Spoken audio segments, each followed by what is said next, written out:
This tutorial shows you how to create a data center model and run it through VTAS from scratch.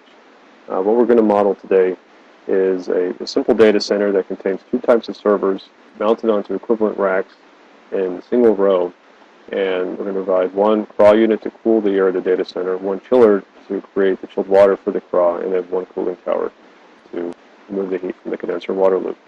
So first, you go to the current directory where VTAS.exe is located. So if you type the AR, you can see the directory here, VTAS.exe. So we're going to run it, and I'll go through each of the steps in developing a new simulation from scratch. When you run VTAS, you notice that you get this warning here. Don't worry about it. It doesn't seem to be influencing anything. You have three buttons here. Open existing will open an existing file and import the data from that. Exit will leave the GUI in VTAS altogether, and then new simulation, which we're going to click on here, brings us to the series of wizard windows in the GUI to enable us to create our new simulation from scratch. So first thing that we do here is we have a simulation type.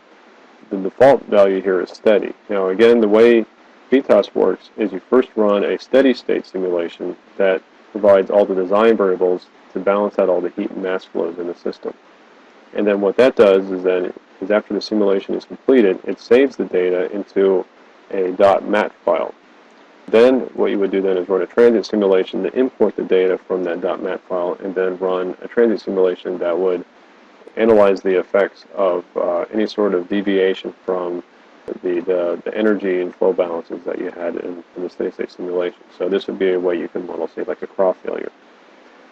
Notice that in this screen here, you have a binary file name, and then this edit window is disabled, and the reason is because with the steady-state simulation, you're not reading in this binary file.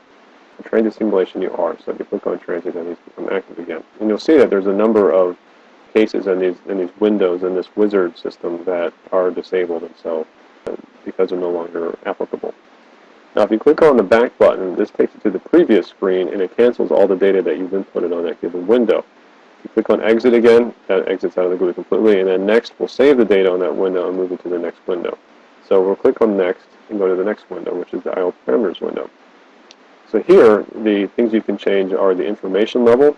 The value of 0 provides the minimum level of output out to the screen, and then of course as you go higher up beyond that, then you provide more and more information to the screen. But these two boxes here will allow print the results to this output file that would then give you more data if you really wanted it, but generally these boxes are left unchecked. If you want to plot the results in the post processor, you check that box. And then again, this dump file is used for again storing all the data in the simulation, which we can then open later if you want to run a transient simulation. The base name here is out, and after a steady state simulation, it adds _s.mat to the end of it, so it'd be out _s.mat. And if you're running a transient simulation and created a dump or restart file of all the data in the system, then it would be out and then an underscore, and then whatever the final time step was when you created that data. So, for example, if it was step 5, it would be out _5.mat. So the numerical solution here, the solution method is either implicit or explicit. Generally, I recommend use implicit. And then you have global solution parameters here. There's relaxation parameters. The transient and steady scheme is different, so you're going to have a different relaxation parameter. The idea here is a relaxation parameter acts as a balance between enabling your solution to converge rapidly, which generally happens with a higher number, versus stability, which you get better stability with a lower number. So you may have to play with this if you're having trouble getting things to converge. You can also change the tolerance or allow more iterations if you need. Now this checkbox here allows you to update the components with the design variables. So with a lot of these components, you're going to put in a default value or some initial value for some equipment parameter, like for example, say the conductance of a heat exchanger. And then what happens is that VTAS in the steady state calculation would then override that if you want to, such that all the energy and mass flows balance out exactly in the solution. So by default, because we want to run this in a design mode, we're going to override the components with the design variables. Then there's the flow solution. The flow solution, similar to the global solution, you have a relaxation parameter, a tolerance, and a maximum of iterations. You also have a couple other parameters here which you shouldn't need to change related to the minimum and initial flow rate.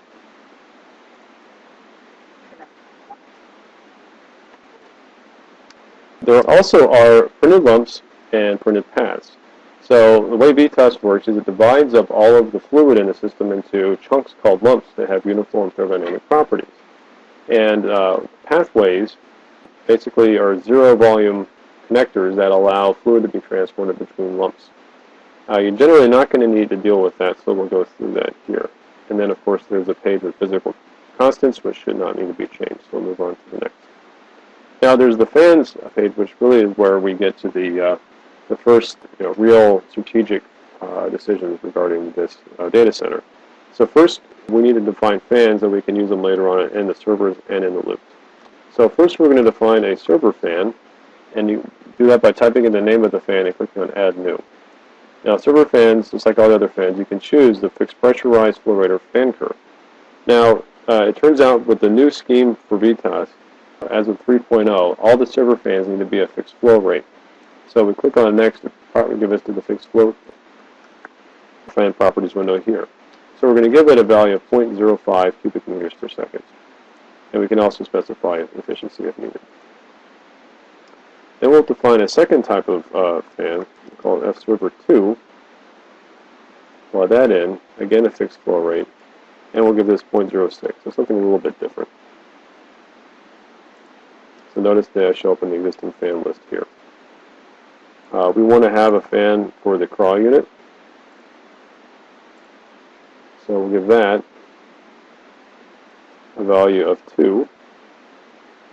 And actually what I'll do is, to make a point later on, I'll give it a value of -2, so it'll cause a problem. I'll show you how the input checker is used later on. And then finally, we're going to have a pump.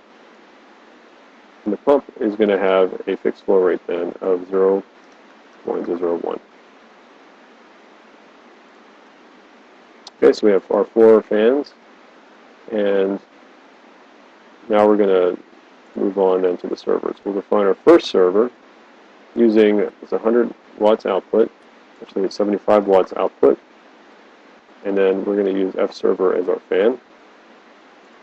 We'll add a second server, which has then 40 watts output, and we'll use fserver2 as our fan. Now they both show up here. We'll move on to the racks, and we'll create a new rack called R1. Now if you notice here, we can add a server group. We have 2 servers to choose from. We'll say 10 servers of type S1, and notice that we provide a fan speed of 0, which here a fan speed of 0 means the maximum fan speed that the fan can provide, and we can also provide a fan speed or a heat time curve that would then in the transit simulation here. So we'll click on Next, and now you know it shows up here. S1 is the type, 10 is the quantity. We have a no time-dependent fan speed curve and no time-dependent heat curve.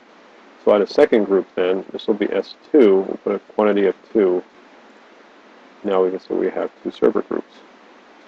Now with the non-server rack equipment, we'll give it a value of 15 watts, and now we're done with our rack. Now, if you wanted to, you could provide the hybrid liquid air components such as rear door, in-row, or overhead heat exchangers, which we're not going to do here.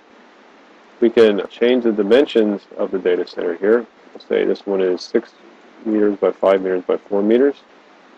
Then we can provide a subfloor plenum height of 0.12, return plenum height of 0.15. And now we can add in details for the data center. If you notice, if you go back here, level 1 essentially models the entire data center airspace between the ceiling and the floor as one giant lump of uniform properties, which of course is not a very accurate way of doing things. But what it does, though, is it enables faster simulation times if all your focus is on the external components. Level 2 provides a more accurate simulation in that it provides uniform properties for each hot and cold aisle. So we move on to this. We'll add our row of racks. So we need to provide a rack group. And here our rack group is 3 racks type R1, and then we can have our supply heat index, which will leave as 0.1. And this is where you would apply then rear door, in-row, or overhead heat exchangers. Okay, so then we get to this part here where we can change our characteristics. So we're going to make 0.05 the amount of leakage we get, and also the open fraction for the ceiling. We can also, if we wanted to provide a non-rack equipment heat output, we'll say it's 200 watts. And notice that with a lot of these you have thermal resistance, and this is used in the exergy calculation. For the external properties, we can provide a drawable temperature, which you can add a time curve with. We'll keep that as 20 C, and then we have the relative humidity of the inlet air, which we'll leave at 50%. You can also specify a dew point or wet bulb temperature if you'd like. Now let's start specifying the CRA. So we'll define our CRA 1. In this one, we can define a complexity level. We'll say is 1. We'll give the temperature of 17 C, humidity of 50%, and a UA value of 1500, which will be overwritten later on. Then we have our chiller, which we'll call CH1. We'll call it a level 1 chiller.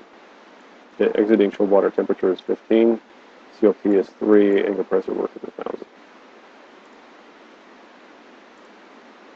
Then we'll have our cooling tower, which we'll call CT1, which is a level 1 cooling tower with an exiting water temperature of 20 C.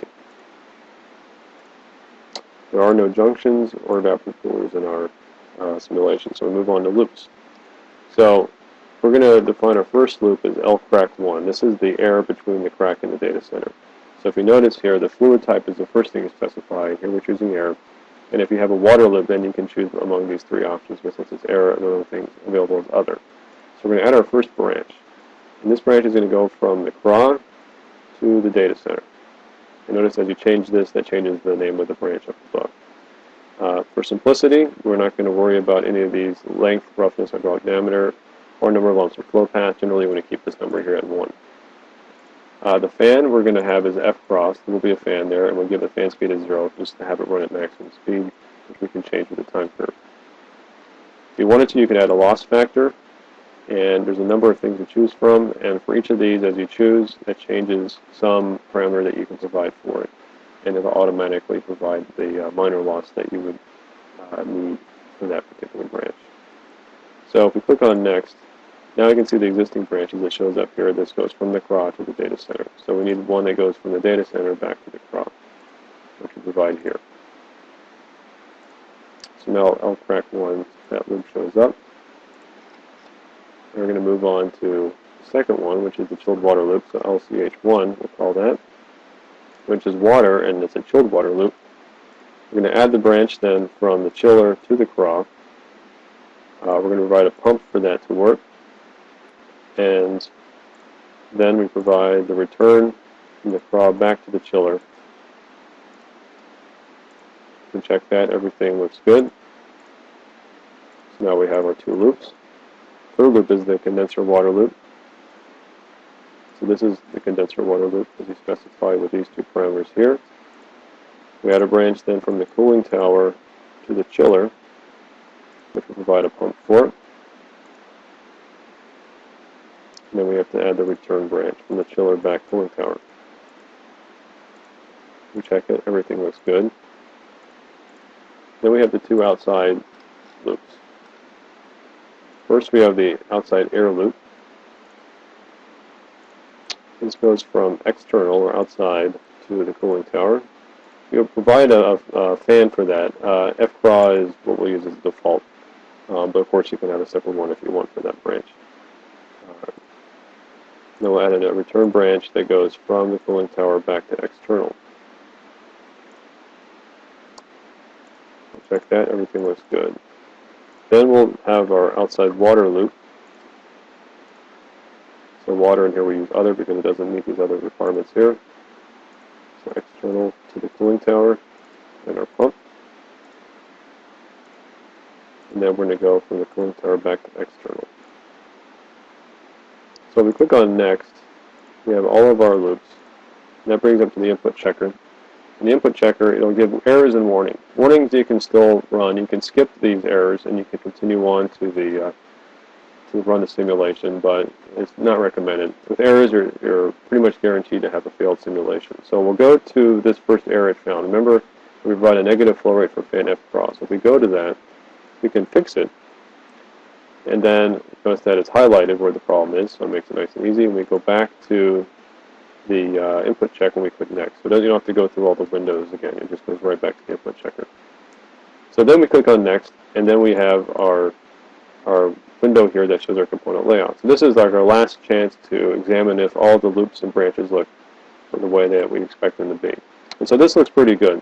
The idea again is the black lines represent air flows and the blue lines represent water flows. The closed arrows represent fans or pumps, and the open arrows do not. So since everything appears to be good, we can go to Continue, which allows us to run the simulation, which we're going to do right now. And we do so, and it pops open then the steady state simulation. So now, of course, we can then check the heat exchange or the exergy destruction. So that is how you run a steady state simulation model. So I'll close this, and then now we'll run VTAS again. This time we'll run a transient simulation. And what we'll do with this is we'll opening up the existing file. If you notice that at the very end of the simulation from the steady state simulation, it created a file called infile.txt, which was created at the same time that it ran VTAS. So what really was going on, the GUI will create this file that you specify, in our case it was infile.txt, and then VTAS runs off of infile.txt. So we'll open up this existing file, and this time we'll run a transient simulation because we know that out_s.mat was the binary file that was created from the steady state simulation. So if we click on Next, we can specify the transient parameters. So we're going to run 6 steps with a time step value of 1. We can now notice that some of these things that were disabled before are now enabled, such as notifying every so many steps and so forth. And we'll just go through this fairly quickly here. We don't have as many windows with this because a lot of the things are disabled now that we're in the transient mode. They're just read in directly from the binary file. If you run the input check, everything looks pretty good. So we'll continue, and this time we'll go again. So now if you notice, in the command window, it's running in a transient mode.